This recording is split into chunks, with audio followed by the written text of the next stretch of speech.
Bismillahirrahmanirrahim. Assalamualaikum warahmatullahi wabarakatuh. Alhamdulillahirabbil alamin. Hari ini kita masih dipertemukan lagi, berjumpa lagi ya untuk melanjutkan materi perkuliahan selanjutnya. Mohon izin mahasiswa semua untuk share screen materi ya. Baik, untuk materi hari ini yaitu pengembangan media pembelajaran mata kuliah, pengembangan media pembelajaran anak usia dini ya, dengan alat peraga edukatif dengan pemanfaatan barang-barang bekas oleh saya Habib Hambali di program studi pendidikan anak usia dini Universitas Ma'arif Nahdlatul Ulama Kebumen. Baik, mata kuliah ini yaitu mata kuliah pengembangan media pembelajaran anak usia dini ya. Capaian pembelajaran mata kuliah mampu merancang dan mengembangkan media pembelajaran anak usia dini serta sub CPMK-nya, sub capaian pembelajaran mata kuliahnya nanti harapannya mahasiswa itu mampu membuat media pembelajaran alat peraga edukatif ya, mulai dari rancangan hingga aplikasinya untuk anak usia dini tentunya. Oke, baik, lanjut. Bisa kita lihat bersama apa yang ada di slide PowerPoint ya, ada dua gambar di sini ya. Yang menjadi pertanyaan, sedang apakah mereka? Ya, mereka sedang apa? Ya, bisa kita lihat di layar ya, di slide ya. Yang satu HP hanya satu, kemudian dikerubutin semua anak ya, semuanya ingin menyaksikan. Kemudian yang satu ya memegang handphone atau gadgetnya masing-masing, ya, di mana semua sudah berbasis digital dan mungkin bisa sampai menjadi apa namanya dia atau anak-anak kecanduan dengan HP atau gadget. Oke. Apa yang terjadi dari hal tersebut ya, mungkin anak menjadi susah lepas dari gadgetnya, jadi kecanduan, kemudian dampaknya seperti apa, efeknya dari segi kesehatan terutama dari mata ya, mungkin akan menjadi terganggu, kemudian dari fisiknya mungkin bisa obesitas atau mungkin malah jadi terlalu kurus karena mungkin dia sibuk dengan gadgetnya sehingga lupa makan, atau dengan gadgetnya dia selalu makan tanpa terkendali, mungkin bisa sambil bermain sambil dia itu ngemil misalkan seperti itu. Oke, dari hal yang demikian apa yang perlu kita perbuat ya? Ya, tentunya kita perlu mencari solusi ya, diantaranya kita menghidupkan kembali permainan-permainan tradisional, permainan lagu dan dolanan pada anak, yang tentunya di permainan alat permainan edukatif, permainan yang membelajarkan dan menyenangkan. Oke, alat permainan edukatif itu sendiri itu apa ya? Alat permainan edukatif atau APE adalah segala sesuatu yang digunakan untuk belajar anak yang dapat mengembangkan seluruh aspek kemampuan anak dengan cara bermain. Ingat, karena anak itu masih dalam masa bermain ya, belajar sambil bermain, bermain seraya belajar, sehingga dibutuhkan berbagai macam media, berbagai alat permainan yang itu sifatnya mengajarkan, membelajarkan, yang edukatif ya. Fun education ya. Jadi pembelajaran nantinya harapannya bisa menyenangkan. Oke, selanjutnya fungsi dari alat peraga edukatif itu sendiri yang pertama menciptakan situasi bermain atau belajar yang menyenangkan.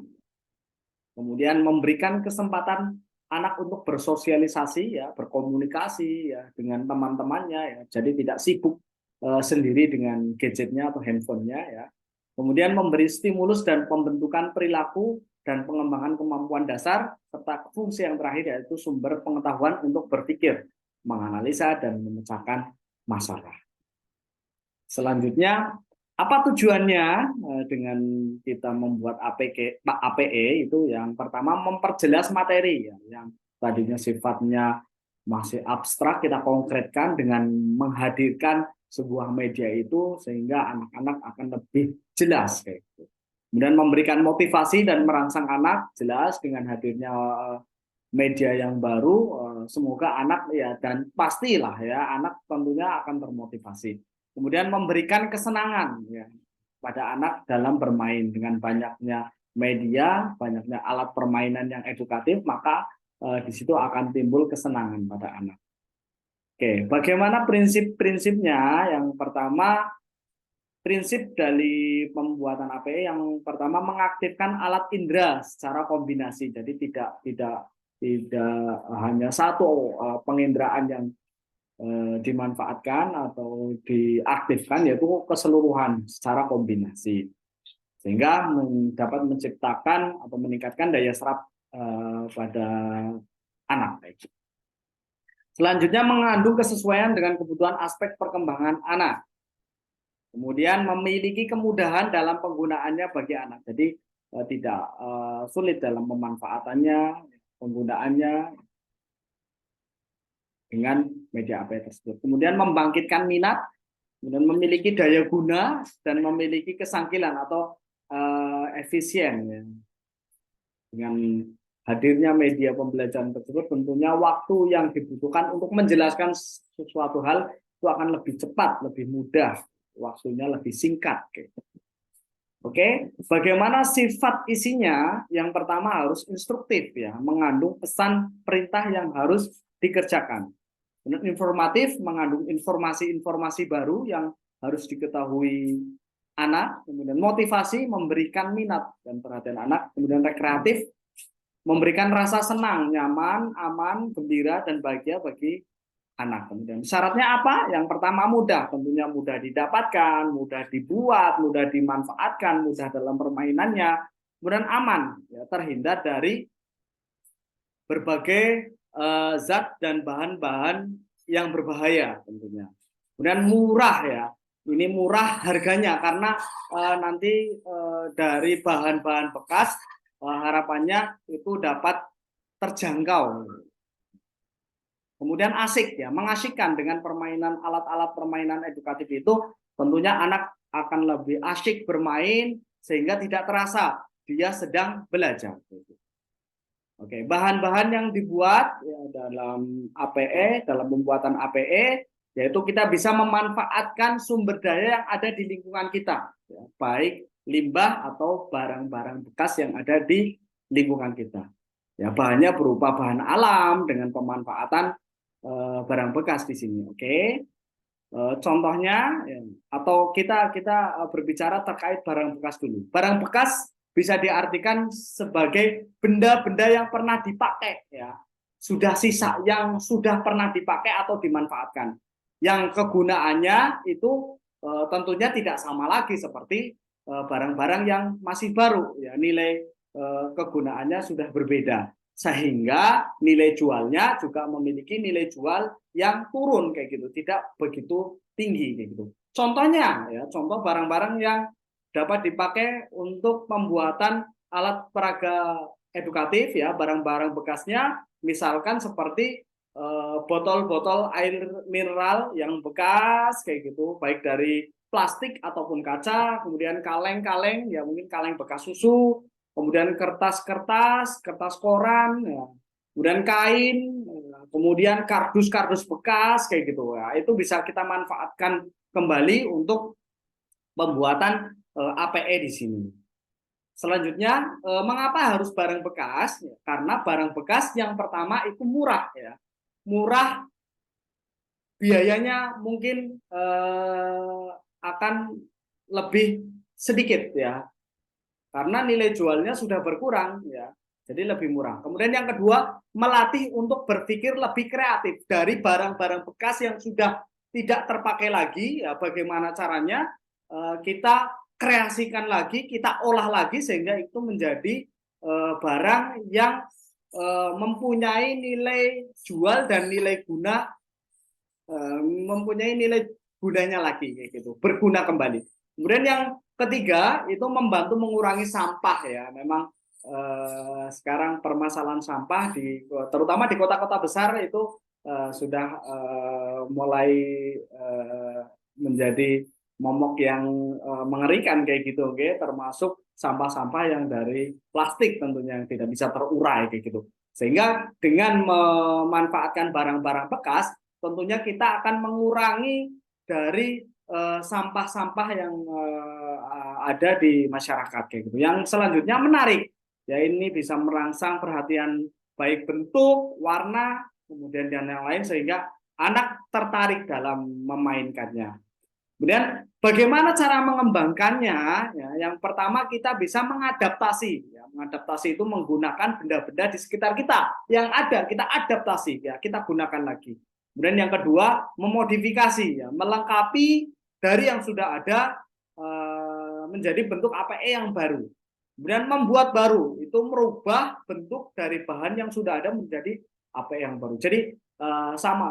Yang pertama kita amati, ya, kita tirukan, kemudian kita modifikasi, maka itu akan jadi barang atau bentuk APE baru. Ya, bisa dari salah satu dari ketiga itu, ya. Ada mengadaptasi saja juga boleh, memodifikasi oke, membuat baru ya no problem kayak gitu.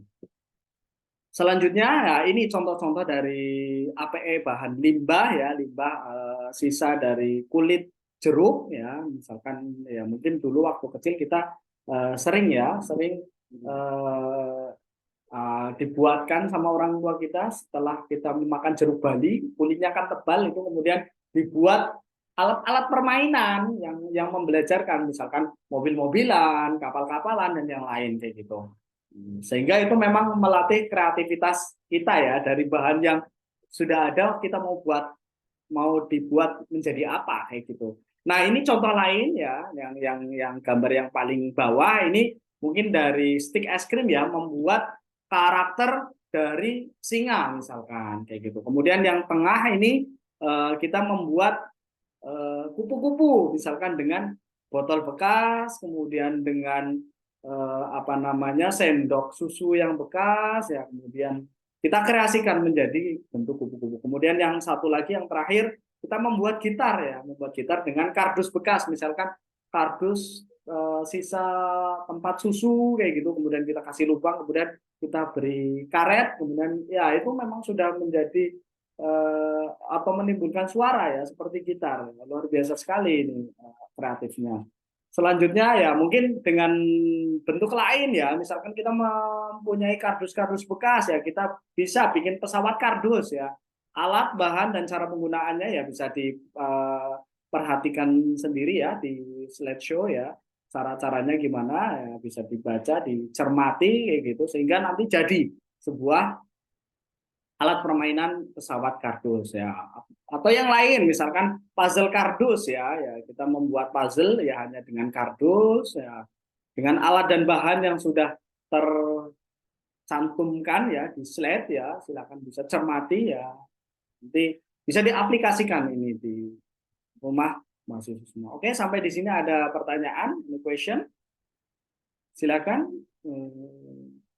Apabila ada yang bertanya, barangkali nanti bisa ditanyakan via diskusi, ya, di forum diskusi, bisa di WhatsApp atau di LMS kayak gitu. Baik, sebelum praktek, ya, saya juga di sini, ya, sementara saya sedang di rumah ini, ya, di rumah saya memiliki beberapa barang bekas, misalkan saya memiliki kertas bekas, ya. Kertas bekas ini bagaimana caranya saya manfaatkan menjadi sebuah media. Misalkan saya akan membuat sebuah pesawat dari bahan bekas ini, ya. Bagaimana caranya kita mengkreasikan dari kertas bekas ini bisa dijadikan apapun sesuai dengan kreativitas kita. Misalkan dijadikan wayang-wayangan, bisa dijadikan bentuk-bentuk miniatur yang lain kayak gitu, atau dijadikan apa namanya permainan-permainan lain kayak gitu, ya. Ya. Secara sederhana mungkin akan saya kreasikan, saya buat menjadi sebuah pesawat. Sebenarnya bisa yang lain, ya, bisa menjadi kapal, bisa menjadi benda-benda lain yang itu bisa dimanfaatkan atau dipakai oleh anak untuk bermain, ya, sebagai alat permainan yang edukatif, ya. Contohnya ini jadi cara, nah ini sebuah pesawat ya. Kemudian saya juga punya satu lagi ya, ini kantong plastik bekas ya, kantong plastik bekas. Coba saya remas-remas ya, taruh remas-remas sehingga menjadi bulat ya, menjadi bulat. Kemudian untuk mengencangkan ini saya akan membuat bola ya, bola dari kresek ya, dari plastik bekas ya. Kemudian saya kencangkan dengan menggunakan karet gelang ya, yang bekas juga, ini tidak baru ya, bekas pakai ya. Oke. Oke, jadilah bola ya, yang bisa kita lempar, bisa kita main-mainkan. Nah, ini sudah melalui beberapa motorik ya, kegiatan motorik ya, meremas, kemudian membuat bentuk, kemudian melempar, kemudian kita memainkannya. Nah, salah satunya contohnya itu ya dari lingkungan yang ada di sekitar kita saja. Oke, selanjutnya untuk tugas dari mahasiswa nanti silakan buatlah satu buah alat permainan edukatif dengan bahan-bahan bekas yang ada di sekitar saudara semua.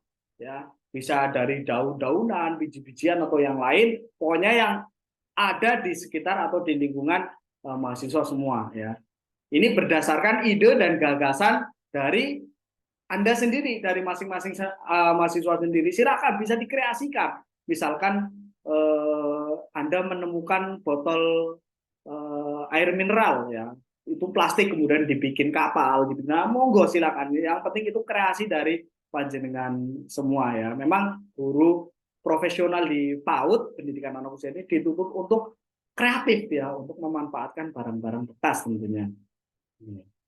Baik, bisa saya simpulkan bahwa media pembelajaran itu memang sangat penting, sangat dibutuhkan ya untuk menunjang dari proses belajar mengajar, supaya dengan melihat anak akan lebih paham. Kalau hanya mendengar, anak hanya tahu. Saya dengar, saya tahu. Saya lihat, saya ingat. Saya praktekkan dengan membuat beberapa media, ya dia akan lebih paham. Itu sebagai closing statement akan saya bacakan beberapa nasihat ya kepada kita semua sebagai guru ya. Jika anak dibesarkan dengan celaan, maka ia akan belajar memaki. Jika anak dibesarkan dengan permusuhan, maka ia akan belajar berkelahi. Dan jika anak dibesarkan dengan toleransi, ia akan belajar menahan diri. Jika anak dibesarkan dengan cemoohan, maka dia akan belajar rendah diri. Dan jika anak dibesarkan dengan dorongan, maka ia akan belajar untuk percaya diri. Kita sebagai orang tua atau pendidik harus pintar merasa, tapi tidak merasa pintar. Sehingga mau terus belajar menjadi orang yang lebih baik lagi, menjadi guru yang profesional ya, untuk anak generasi kita yang di mana nanti menjadi generasi emas. Itu saja yang bisa saya sampaikan. Terima kasih ya untuk mengakhiri perkuliahan kita pada hari ini. Marilah kita baca hamdalah bersama-sama. Alhamdulillahirrahmanirrahim. Terima kasih dari saya cukup sekian. Untuk tugas silakan bisa dikumpulkan minggu depan dan kita bertemu lagi untuk tatap muka pada hari dan jam yang sama di minggu depan. Terima kasih. Saya akhiri. Wabillahi taufiq wal hidayah. Assalamualaikum warahmatullahi wabarakatuh.